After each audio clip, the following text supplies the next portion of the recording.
Once upon a time, in the quiet rural town of Umarel, there lived two brothers.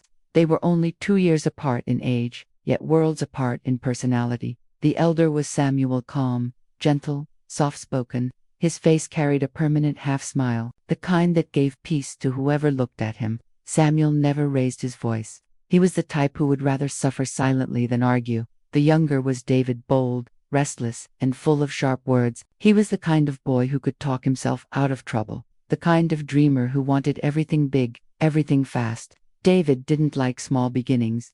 He wanted the world. Their family had been born into hardship. Their father had died when Samuel was just 13, and David barely 11. The man had left nothing behind except debts and a grieving widow. Their mother, a strong woman named Mama Esther, kept the family alive by selling bread on a wooden table by the roadside. Samuel, the older son, often stayed behind to help her. He would carry baskets, knead dough, and run errands. He didn't complain, because to him, responsibility was natural. David, on the other hand, had fire in his eyes. At 16, he announced one evening while they ate bread and beans by lantern light, "Mother, Samuel, I can't stay here. This town is too small. There is nothing here for me. I will go to Port Harcourt and make something of myself." Mama Esther dropped her spoon. "Port Harcourt with what money? Who do you know there?" David leaned forward, his young face glowing with ambition. "Don't worry, Mama, I'll find my way. I will not die poor in Umarel." And with that, he left. Years rolled by. Samuel remained in Umarel, humble and consistent. He apprenticed under a mechanic, learning how to fix cars. His palms grew thick with calluses. His clothes always smelled of engine oil. Life was hard, but he was content. David, on the other hand, became a different man. In Port Harcourt, he hustled through the streets, met people, made deals, and somehow found his way into the lucrative world of import business. He learned how to charm politicians, how to convince businessmen, and how to survive. Soon, contracts began flowing. His pockets grew fat, his shoes shinier, his words heavier. By 30, David was a man of influence, rich, connected, and respected. He drove cars with tinted windows, wore suits imported from Italy, and had married a beautiful woman named Ruth. But while David was rising, Samuel remained in the dust of His life was simple, quiet, ordinary. Yet, even with his small workshop and his little bread from Mama Esther's table, Samuel remained faithful to life, to family, to God. One day, everything changed. It was a hot afternoon when Samuel lay beneath a car at the small workshop, tightening a leaking fuel tank. His hands were black with grease when his old Nokia phone began to ring. He wiped his hands on a rag and picked it up. "Hello." The voice on the other end was trembling. It was Ruth, David's wife. "Samuel," she sobbed, "please, please, come to Port Harcourt. David is in the hospital. He's dying." Samuel's heart skipped. Without a second thought, he dropped his tools, told his boss he had to go, and by nightfall, he was on the rickety bus, heading to the city. He hadn't even eaten. By dawn, dusty, weak, and hungry, Samuel arrived at the hospital. Ruth met him at the entrance. Her eyes were swollen from tears as she threw herself into his arms. "Thank God you came," she cried. Inside the private ward, Samuel saw his younger brother. David, once so strong, so proud, was now a shadow of himself. Tubes ran into his arms, machines beeped steadily, and his once bright eyes were sunken. His lips cracked as he whispered, "Sammy." Samuel rushed to his side. "David, what happened?" "Kidney failure," Ruth said quietly. The doctor, standing nearby, explained gently. "He needs a kidney transplant urgently. Without it, he won't make it." The room fell silent. Ruth wept softly. David clutched Samuel's hand with desperate strength. "Brother, I don't want to die." Samuel looked at the doctor. His voice was steady. "If I don't give him, will he die?" The doctor nodded slowly. Samuel took a deep breath. "Then test me." 2 days later, the results came.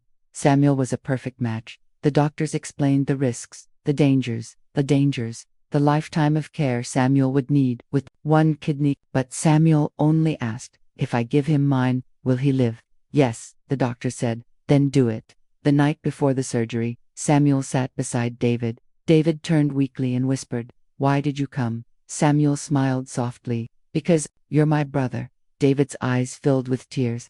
"I don't deserve this." "Maybe not," Samuel said. "But I'm not doing it because you deserve it. I'm doing it because I love you. The surgery was long and risky. 2 brothers, 2 beds, 2 lives tied together by blood and sacrifice. Hours later, when it was over, David had survived. Samuel, though weaker, was alive too. When Samuel first managed to walk again, the hospital staff clapped for him. Ruth hugged him, crying, "You are a gift from God." David himself wept. "You saved me, brother. You gave me life." Samuel only smiled weakly and whispered, "You are my blood." 3 weeks later, Samuel returned to Umarel. David gave him a small envelope with 100,000 naira as appreciation. Samuel took it without complaint, but after that, silence. David never visited him. He stopped calling. One day when Samuel tried to reach out, he found his number blocked. His heart cracked. Months passed. Samuel, now weaker than before, couldn't work properly. His small mechanic job faded away. Meanwhile, word reached him that David had bought a mansion in Port Harcourt, was driving a Lexus Jeep, and was now moving with governors and big men. Samuel sat on his wooden bed at night, his scars still itching, whispering to himself, "I gave him life, and he gave me silence." Desperate one day, Samuel borrowed money and traveled to Port Harcourt. He waited outside David's new office for hours. When David finally stepped out, wearing a fine suit, Samuel called, "David." David paused. His smile faded. "Samuel, please don't embarrass me here." Samuel froze. "Embarrass you, brother? It's me. I gave you my kidney." David's face hardened. "And did I not give you money? Or do you want to use that thing to beg me forever?" Samuel's heart shattered. "I never asked you for anything," he whispered. "Then, go home," David said coldly, before driving off. That night Samuel slept in a cheap motel, hungry and broken, staring at the scar on his side. He whispered into the darkness, "I gave you life, and you gave me shame."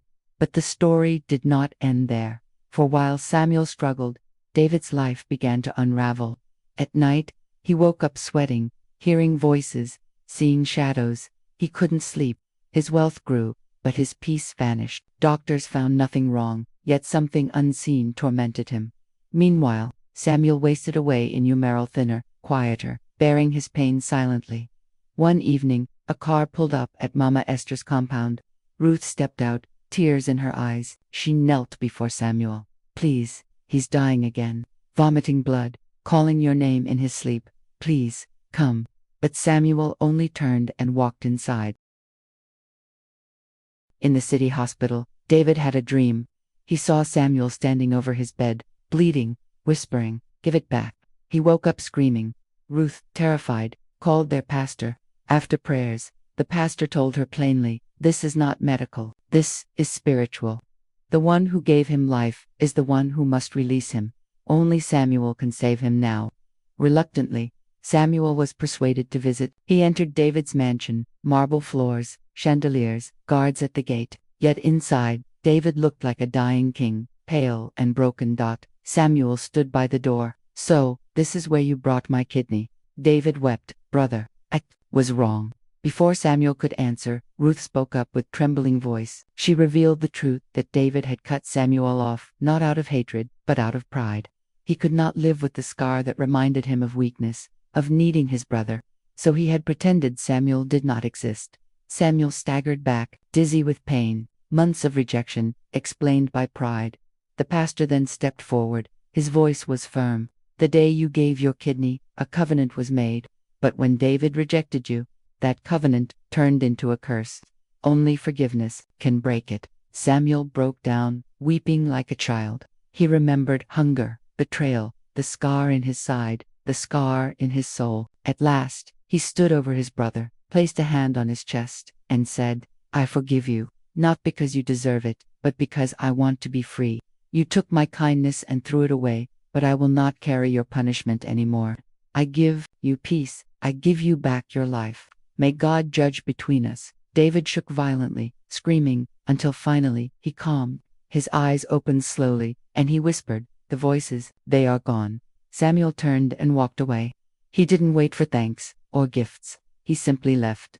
2 weeks later, an envelope arrived. Inside was a check for 5 million naira and a handwritten note. "Samuel, I don't know if you will ever forgive me, but I want to fix what I broke. Use this to build your workshop. Thank you for saving me twice. Your brother, David. Months later, Samuel opened a small workshop called Sammy's Auto Works. It wasn't grand, but it was his. As he wiped grease from his hands one morning, a Toyota pulled up. Out stepped David, dressed simply this time. Good morning, Sammy, he said quietly. Samuel frowned. What do you want? To be part of your life again. At first Samuel resisted, but when David kept coming, helping in the workshop, staining his fine clothes with engine oil, Samuel's heart finally softened. One evening, he embraced him tightly. You are my brother. You will always be my brother. Let us not destroy what we once had. David fell on his knees, crying, Forgive me. And Samuel forgave him, truly this time.